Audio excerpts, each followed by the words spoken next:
आज दिल्ली के मुख्यमंत्री अरविंद केजरीवाल जी ने सभी विभागों की एक मीटिंग ली है, जिसमें मुख्यतः दिल्ली का स्वास्थ्य विभाग, MCD, NDMC, Delhi cantt, Delhi जल बोर्ड, एजुकेशन डिपार्टमेंट और अन्य विभागों के प्रतिनिधि थे। इस साल दिल्ली में देखा गया है कि बारिश जो दिल्ली में अक्सर जुलाई के महीने में शुरू होती थी, इस बार दिल्ली में लगातार अप्रैल, मई, जून तीनों महीनों में बारिश हुई है और जुलाई में तो रिकॉर्ड तोड़ बारिश हुई है। और ये हाल लगभग सभी उत्तर भारत के राज्यों का जुलाई में रहा है, जिस कारण जो ट्रेंड्स आ रहे हैं हमारे पास वो ये आ रहे हैं कि वेक्टर बॉर्न डिजीजेस जो हैं, मच्छर जनित बीमारियां जो हैं, उसका ट्रेंड ज़्यादा देखा जा रहा है। तो ये भी कहा जा सकता है कि जो मलेरिया, डेंगू या चिकनगुनिया की शिकायतें अगस्त सितंबर में बढ़ा करती थी, वो ट्रेंड अब जुलाई में देखने को आ रहा है।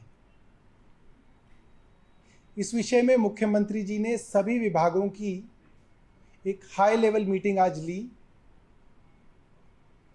जिसके अंदर सभी डिपार्टमेंट से जानकारी ली गई। सभी डिपार्टमेंट्स को अपने अपने तरीके से कुछ कार्यों को पूरा करने के माइलस्टोन्स और टारगेट्स दिए गए। मुख्यतः डेंगू का बचाव, डेंगू की अवेयरनेस, उसके बारे में जानकारी से ही किया जा सकता है। तो इसके बारे में जितने लोगों को जानकारी हो और वो अपने आप को मच्छरों से बचाएं, इसी से हम डेंगू की रोकथाम कर सकते हैं। खास तौर पे ये मच्छर दिन में काटता है और साफ पानी के अंदर पैदा होता है, यानी कि घरों की छतों पे अगर पानी इकट्ठा हो जाए, घरों के अंदर फूलदान में पानी इकट्ठा हो जाए, टूटे पुराने डब्बों, बर्तनों के अंदर पानी इकट्ठा हो, फ्रिज के नीचे ट्रे में पानी इकट्ठा हो, एसी से गिरता हुआ पानी आपके घर के किसी कोने के अंदर इकट्ठा हो, पुरानी किसी कंस्ट्रक्शन साइट के ऊपर पानी इकट्ठा हो, कोई एबेंडेंड बिल्डिंग हो, जैसे कई जगह इलाकों के अंदर कुछ बिल्डिंग्स होती हैं जो खाली कर देते हैं लोग, उसमें कोई रहता नहीं है मगर उसमें पानी कहीं पे जमा हो जाता है। तो ये वो जगह हैं जहाँ पे अक्सर डेंगू का मच्छर उत्पन्न होता है। इस बार जो हमने इसकी जीनोम सीक्वेंसिंग कराई है कि कौन सा स्ट्रेन है डेंगू का जो इस बार फैल रहा है, तो 20 सैंपल में से 19 सैंपल टाइप 2 डेंगू के हैं। तो इसमें एक बात ऐसी है जिससे थोड़ी पॉजिटिव है, एक बात ऐसी है जो थोड़ी नेगेटिव है। एक तो टाइप 2 जो डेंगू है, इसके अंदर जो है खतरा ज़्यादा रहता है, मगर क्योंकि ज़्यादातर केसेस टाइप 2 के निकले हैं, इसलिए ये बात भी कही जा सकती है कि कोई दो स्ट्रेन नहीं है, ज़्यादातर एक ही स्ट्रेन है जो प्रेवलेंट है, जिसकी वजह से बीमारी जो है बहुत ज़्यादा गंभीर नहीं भी होती है। मगर इससे एहतियात जो है वो कम नहीं करने, और ख़ास तौर पे स्कूल के बच्चों के विषय में एहतियात रखने के लिए कहे गए हैं। एजुकेशन डिपार्टमेंट को हमने जुलाई के पहले हफ्ते के अंदर निर्देश दिए थे कि सभी स्कूलों को, सरकारी स्कूल हो, एमसीडी के स्कूल हो, प्राइवेट स्कूल हो, वहाँ निर्देश दिए जाएं कि बच्चे पूरी आस्तीन की कमीज़ पहन के ही आएंगे और पूरे ढकने वाले कपड़े पहन के आएंगे। Full sleeve shirts, full pants बच्चे पहने, अगर लड़कियां स्कर्ट पहन रही हैं तो उसके नीचे स्लैक्स पहने, और स्कूल ड्रेस में अगर अलाउड ना हो तो भी स्कूल्स उसको अलाउ करें। अगर किसी बच्चे के पास स्कूल ड्रेस की फुल स्लीव्स की कमीज़ नहीं है तो उसको घर की फुल स्लीव्स की कमीज़ या घर की फुल स्लीव्स की ट्राउज़र अलाउ की जाए, उसको जो है स्कूल वाले रोके ना। ये निर्देश एजुकेशन डिपार्टमेंट की तरफ से दिए जा चुके थे, मगर मैंने देखा कि इसका पालन नहीं देखा होते हुए। मैंने देख रहा हूँ सुबह सुबह बहुत सारे बच्चे जो स्कूल में जा रहे हैं वो शॉर्ट्स पहन के जा रहे हैं, हाफ शर्ट्स पहन के जा रहे हैं। इसका मतलब स्कूलों को अभी तक निर्देश सख्ती से पालन करने के लिए नहीं कहा गया है। तो मुख्यमंत्री जी ने कहा है डायरेक्टर एजुकेशन को कि आप इसको इंश्योर कीजिए। डायरेक्टर एजुकेशन ने कहा है उसको तुरंत कराएंगे। डेंगी होमवर्क सब स्कूलों में बच्चों को दिया जाएगा। एक तरीके की एक डेंगी की रिपोर्ट कार्ड बच्चों को दी जाएगी कि आप अपने घर में जाएं, एक हफ्ते अपने घर के अंदर चेक करें कहीं पे कोई पानी तो नहीं जमा हो रहा, उस रिपोर्ट कार्ड को भरें और अगले हफ्ते स्कूल में जमा करें। अगले हफ्ते स्कूल के टीचर उसको चेक करें और उसके फिर अगले हफ्ते दोबारा रिपोर्ट कार्ड दी जाए कि अब आप दोबारा अपने घर में इसको चेक करें। ये रिपोर्ट कार्ड सब बच्चों के लिए, चाहे वो गवर्नमेंट स्कूल हो, एमसीडी स्कूल हो, प्राइवेट स्कूल हो, सबके लिए अनिवार्य है। तो एजुकेशन डिपार्टमेंट को निर्देश दिए गए हैं कि इसको सख्ती से इसका पालन कराया जाए। हेल्थ डिपार्टमेंट को मुख्यमंत्री जी ने आदेश दिए हैं कि वे अपने यहाँ डेंगी के लिए अलग से बेड्स रिजर्व करें। डेंगी की दवाई पैरासीटामोल वो उपलब्ध हो अस्पतालों में, डिस्पेंसरीज में, मोहल्ला क्लिनिक्स में, वो इंश्योर किया जाए। सभी केमिस्ट्स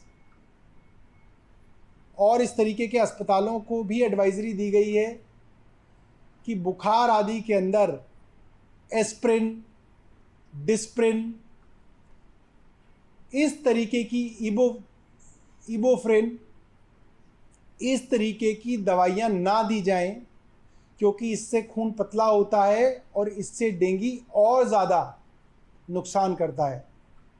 तो लोग अपने आप को खुद दवाई ना लें। अगर आपको बुखार है तो डॉक्टर की सलाह से ही दवाई लें और सेफेस्ट पैरासीटामोल ही लें। अपने हिसाब से खुद अपना उपचार ना करें, वो आपके लिए हानिकारक हो सकता है। अस्पतालों को ज़ीरो टॉलरेंस जोन डिक्लेयर किया गया है ताकि वहाँ पे किसी भी तरीके की ब्रीडिंग जो है वो ना देखी जाए। अलग अलग विभागों को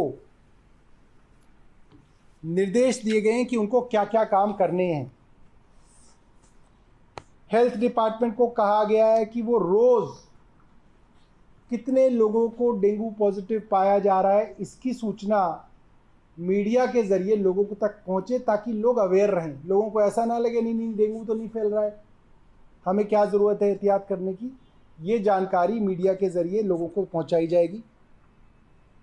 एमसीडी से कहा गया है कि वो इंश्योर करें कि उनके डोमेस्टिक ब्रीडिंग चेकर्स डीबीसीज जो हैं, एक एक घर में जाके चेक करें कि वहाँ पे ब्रीडिंग तो नहीं हो रही, मच्छर तो नहीं पनप रहे, और अगर कोई पाया जाता है तो उसको चालान करें। चालान का पैसा भी बढ़ा दिया गया है। अगर किसी के घर में ब्रीडिंग पाई गई तो 1,000 रुपये का चालान किया जाएगा, और अगर किसी के कमर्शियल एस्टेब्लिशमेंट में पाया जाएगा तो 5,000 रुपये का चालान किया जाएगा। 1031 जो हेल्पलाइन थी, जो कोरोना की, जो दिल्ली सरकार की हेल्पलाइन थी, जिसमें कोरोना के विषय में सबसे पहले नंबर पे आता था, अब उसको बदल के डेंगू और कोरोना कर दिया जाएगा, ताकि अगर डेंगू भी किसी को है, बुखार किसी को है, तो वो इस हेल्पलाइन पे फ़ोन करके डॉक्टर से भी बात कर सकता है और अन्य जानकारी भी ले सकता है। 24/7 कंट्रोल रूम जल्द ही हम लोग सेटअप कर लेंगे। अवेलेबिलिटी ऑफ पैरासीटामोल आईवी और ओरल, उसके लिए कहा गया है। आशा वर्कर्स को भी सरकार इसके अंदर इन्वॉल्व करेगी। करीब 3000 आशा वर्कर्स हैं दिल्ली के अंदर, इनको भी अपने अपने एरिया की जिम्मेदारी दी जाएगी ताकि ये देखें कि इस तरीके से कहीं पे डेंगू फैल तो नहीं रहा, कहीं पे मच्छर तो नहीं पनप रहे।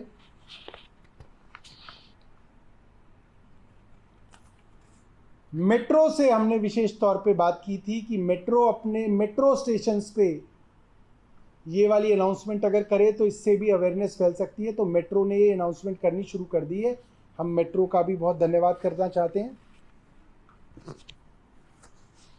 Dengue homework card, full sleeve clothing for schools मैंने आपको बता दिया। इसके अलावा हमने दिल्ली पुलिस से भी रिक्वेस्ट की है, उनके पास पब्लिक एड्रेस सिस्टम होता है मार्केट्स के अंदर, जिसके अंदर वो मार्केट्स में अनाउंसमेंट करते हैं। हमने उन्हें कहा कि आप भी डेंगू के विषय में अगर मार्केट्स में अनाउंसमेंट कर देंगे तो उससे जो है काफ़ी अवेयरनेस जो है लोगों तक फैल सकती है। पुलिस को विशेष तौर पे लिखा जा रहा है क्योंकि पुलिस के माल खानों में पिछली बार 20-21% तक ब्लीडिंग पाई गई थी। तो पुलिस के मालखानों के लिए पुलिस को लिखा जा रहा है कि आप लोग चेक करें। सभी विभागों को लिखा जा रहा है कि आपकी जिम्मेदारी होगी कि आपके विभाग के दफ्तरों के अंदर किसी भी तरीके की ब्लीडिंग ना हो।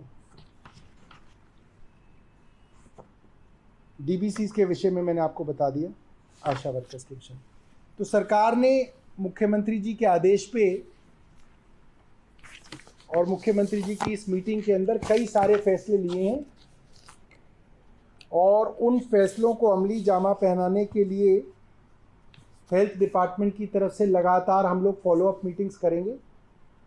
मेरी मीडिया के बंधुओं से भी ये निवेदन रहेगा, ख़ास तौर पे रेडियो चैनल्स से, अखबारों से, टेलीविज़न के एंकर्स से, न्यूज़ रीडर्स से, कि वे भी अपने अपने लेवल पे लोगों के अंदर इसको लेके जागरूकता फैलाएं। अगर वहाँ जागरूकता फैलेगी और लोग मच्छर को पनपने नहीं देंगे तो बहुत हद तक जो है हम डेंगू को काबू कर सकते हैं। आपके पास कोई प्रश्न है तो आप पूछ सकते हैं। मोहल्ला क्लिनिक्स और डिस्पेंसरीज को खास तौर पे हमारी तरफ से डायरेक्शंस गई हैं कि अवेलेबिलिटी ऑफ मेडिसिन्स इंश्योर की जाए और बुखार के मरीज़ों पे खास ध्यान दें। उसको साधारण बुखार समझ के टाले ना, उसको डायग्नोसिस करें। अगर उसके अंदर डेंगू का कोई भी आपको लक्षण लगता है तो उसको टेस्ट करवाएं। डेंगू का टेस्ट मोहल्ला क्लिनिक्स की फ्री टेस्ट की लिस्ट के अंदर उपलब्ध है और वो मोहल्ला क्लिनिक्स और डिस्पेंसरीज द्वारा मुफ्त किया जा सकता है।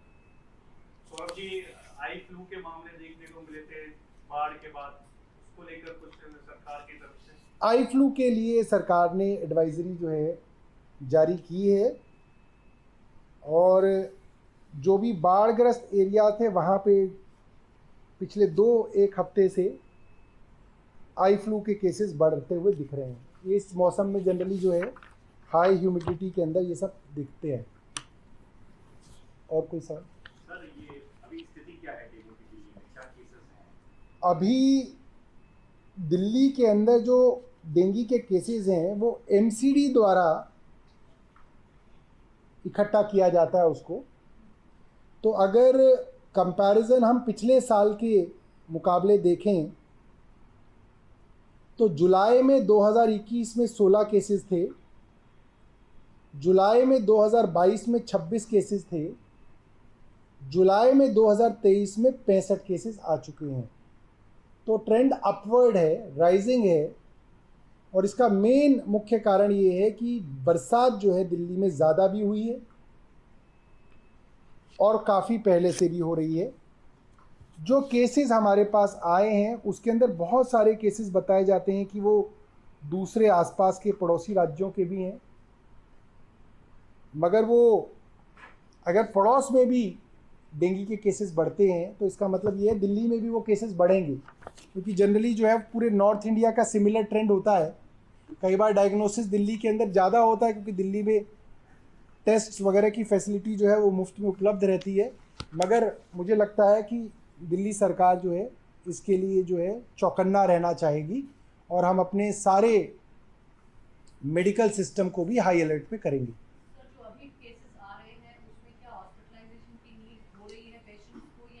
अभी हॉस्पिटलाइजेशन की नीड नहीं दिख रही है, ये एक अच्छी बात है, मगर हमने हॉस्पिटल्स के अंदर बेड रिजर्व्स करने के लिए जो है डायरेक्शंस दे दी हैं।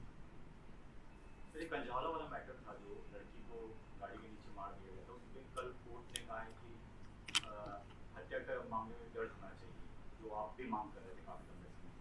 उस मैटर आप देखिए, दिल्ली पुलिस के उस समय के वहाँ के डीसीपी ने जिस तरीके से अगले ही दिन उस कार चलाने वाले लोगों को क्लीन चिट दी, वो संदेह के घेरे में थी।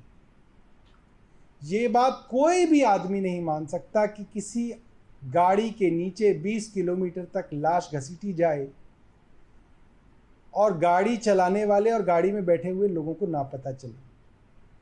अंततः इन्वेस्टिगेशन में ये बात साबित हुई कि गाड़ी के अंदर बैठे हुए लोगों को मालूम था।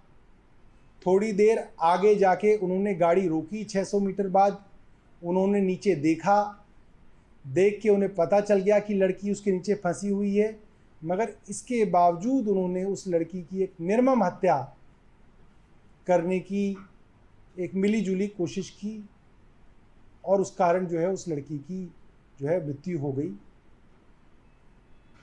हमें कोर्ट से आशा है कि कोर्ट जो है इसके अंदर इंसाफ करेगा, मगर जिस तरीके से उस लड़की के चरित्र को, उस लड़की की मृत्यु के बाद भी उसके चरित्र की हत्या करने की कोशिश पुलिस द्वारा की गई, वो बहुत ही शर्मनाक था। पुलिस को और पुलिस के अफसरों को इस सब चीज़ों के अंदर शामिल नहीं होना चाहिए था। फैमिली ये कह रही है कि सरकार ने जो मदद की बात कही थी, उसमें नौकरी की देने की बात की थी, बच्चों को पढ़ाने की बात की थी, वो अब तक दिल्ली सरकार पूरा नहीं कर पाई है। इस पर क्या? देखिए, नौकरी का तो आपको मालूम ही है, सर्विसेज का मामला है और फिलहाल दिल्ली सरकार के पास वो पावर नहीं है। जैसे ही सरकार के पास सर्विसेज आएगा उसको भी हम पूरा करेंगे, और जहाँ तक पढ़ाई का है, अगर वो हमारे लोकल रिप्रेजेंटेटिव से मिल लेंगे तो वो भी कराएंगे। दिल्ली सरकार का तो पढ़ाई जो है हमारे मुफ्त ही है। दिल्ली में क्राइम लगातार बढ़ रहा है। कल रात को एक महिला को मारा गया, सुबह भी अरविंदो कॉलेज के सामने एक लड़की को रॉड से पीट कर मार डाला गया। देखिए, इसका कारण ये है कि दिल्ली की जो पुलिस है वो देश की सबसे अच्छी पुलिस है, मगर दिल्ली के पुलिस थानों में पुलिस है ही नहीं।